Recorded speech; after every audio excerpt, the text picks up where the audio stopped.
Hey, what's up guys? Joker here, and I hope you're all doing well. Today, I wanted to talk to you about consoles, a topic that doesn't come up very often on this channel, but with the looming console launches from Xbox and Sony coming up in just a few months' time at this point, although we don't have official release dates yet, we don't have pricing, but we know the specs on these consoles, we know the games that are expected to come out at launch. I feel like after what has happened in the last 24 hours, and of course I'm talking about Halo Infinite being delayed infinitely, I'm going to go there, no, delayed until 2021, I just feel like, I already felt like this anyway, that the console war is pretty much already over. Sony is winning. You got the Switch out there, which is kind of its own thing, really. It's more of like, I really consider the Switch to be more of a handheld device than a actual console, even though you can play it on your TV. I consider that to be a handheld, whereas the real console war is between Sony and Microsoft, and Sony has won. There is literally no reason to buy an Xbox, and I'm going to get into all of those reasons why and talk about Halo Infinite being delayed and what that is going to mean for the impact on the Xbox Series X, at least in the opinion of this gamer. But first, today's video is brought to you by MMORC.com, where you could save money on games for all of your favorite platforms, as well as software like Windows 10 Pro, which you can get for just $15, as well as Office 2019 Pro and Office 365. And if you act right now, you can get an additional 27% off with my code JOK27 at checkout, and that'll knock the price down on Windows 10 Pro from $15.29 all the way down to $11.16. And of course, they accept a wide variety of payment from PayPal to credit cards to Bitcoin. So be sure to act now and hit up the links down in the description below. Now, of course, as many of you know that watching my channel, I am primarily a PC gamer. I probably do 90% of my gaming on the PC because it is just a vastly superior platform in many ways, while consoles can offer a lot in terms of convenience, and sometimes they are sort of a necessary evil if you do want to play certain exclusive titles.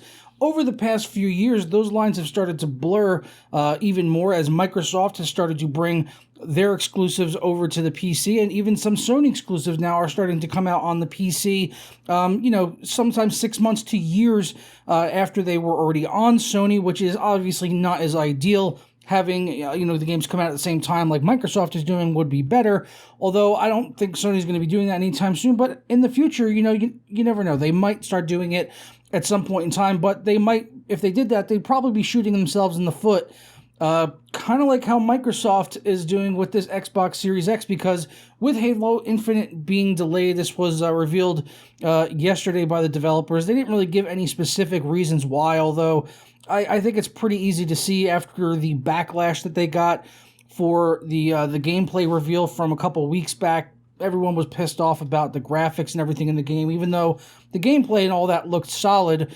If the graphics weren't going to be up to scratch, I feel like the gameplay on that game pretty much had to be perfect from day one, especially since this was going to be a launch title with the Xbox Series X. And yeah, they must have obviously foreseen some issues there, with whether it was the gameplay or maybe just it was buggy, maybe it was crashing, maybe there was issues with connectivity and the online multiplayer component, which is one of the key components for Halo Infinite, which is going to be free to play. I feel like, yeah, they probably saw enough there that was like, look, if we launch this game in this state, it's going to be a disaster for us, and it's going to be a disaster for the Xbox Series X. And honestly, even delaying it, though, I don't really see, when this game comes out, really salvaging the Xbox Series X because of the fact that all of their titles are available on the PC. If you could play these titles on the PC, I don't know why you would consider buying an Xbox Series X. The Xbox, compared to Sony, just really has nothing whatsoever to offer versus Sony. Sony has all of the exclusives, the only real exclusives, honestly, when you think about it, when all of these Xbox games are available on the PC from day one, the Gears of Wars, the Forzas, Halo Infinite, all of these games coming out for Xbox, you can easily get on a PC, and they're actually, the first-party titles from Microsoft, when they've come to the PC, have traditionally been extremely well optimized and just run smooth as butter, even on what is now, very affordable hardware. I mean, show me a single Microsoft exclusive that you can't run on an RX 580, which you can get for like $150 or less right now. You could easily run all of these games, and with looking at the graphics on Halo Infinite, I'm sure it would run on that low to medium end hardware as well, and you could probably build a PC for $500 to $600, which is about what you'd probably spend on an Xbox Series X, I'm predicting, maybe a little bit more than that. But then you've got the infinite customization of the PC. You can upgrade it. You could do a lot more with a PC than you can with a console, so you get that. Obviously, the Series X has some, it's plug and play, so you don't really have to worry about drivers and all that kind of stuff. But then you've got the Game Pass, which is a really good thing. The Game Pass is a very, very good thing that Microsoft is doing, but again, that's on the PC. So why on earth would anyone buy an Xbox Series X? Honestly, I feel like the best route to go towards the end of this year, holiday season, if you have not got a gaming PC, get a gaming PC, and then maybe get a PlayStation 5 for some of those exclusive titles. The Miles Morales sort of like standalone expansion for the Spider-Man games, which is looking really good. The Spider-Man game, I think, was probably the best exclusive on the PlayStation 4 of this generation. It was an incredible game. Even though I'm a PC gamer and I really only play games at 60 FPS when they're available, I sat through that game at 30 frames per second, which I'm not trying to whine about, but, I still enjoyed the game so much. Like, the game was so good that I didn't care that the 30 FPS was there, which does bother me. I know it doesn't bother everyone on console, but it bothered me.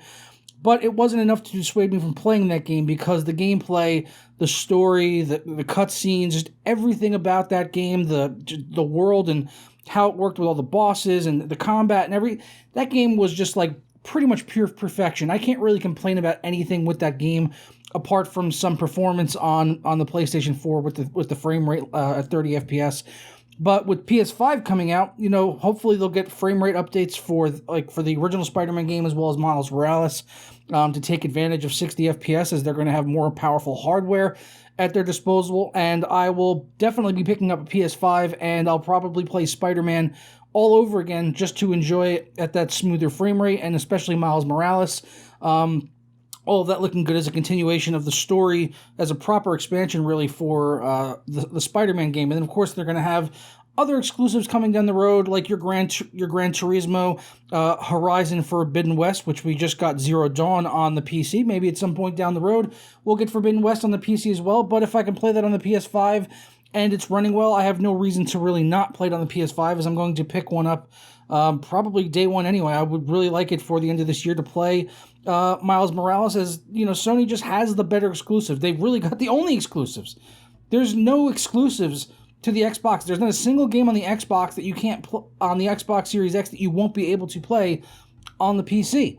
So Sony, in my eyes, has already won this generation of console wars, and the fact that they delayed Halo Infinite for people that are, diehard about getting a console, they literally killed it. Like who's going to go out day one and buy an Xbox Series X, for eventually being able to play Halo Infinite, and when it launched, all they can play are third-party titles like Cyberpunk 2077, but you could play that on the PS5. So why would you buy an Xbox Series X? I don't know. I can't.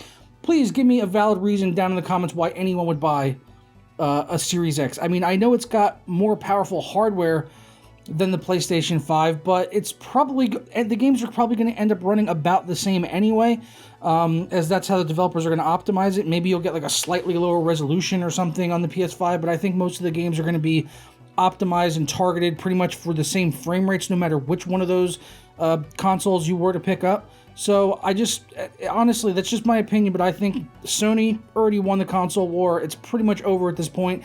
Even though they're putting out a less powerful piece of hardware, they have got the software to back it up, and that is really what sells systems at the end of the day, is software. And the PC has an infinite amount of software, infinite amount of backwards compatibility. The Sony and Xbox are going to have backwards compatibility on these consoles, finally able to take advantage of your older games if you keeping them from this last generation, or what's about to be the last generation.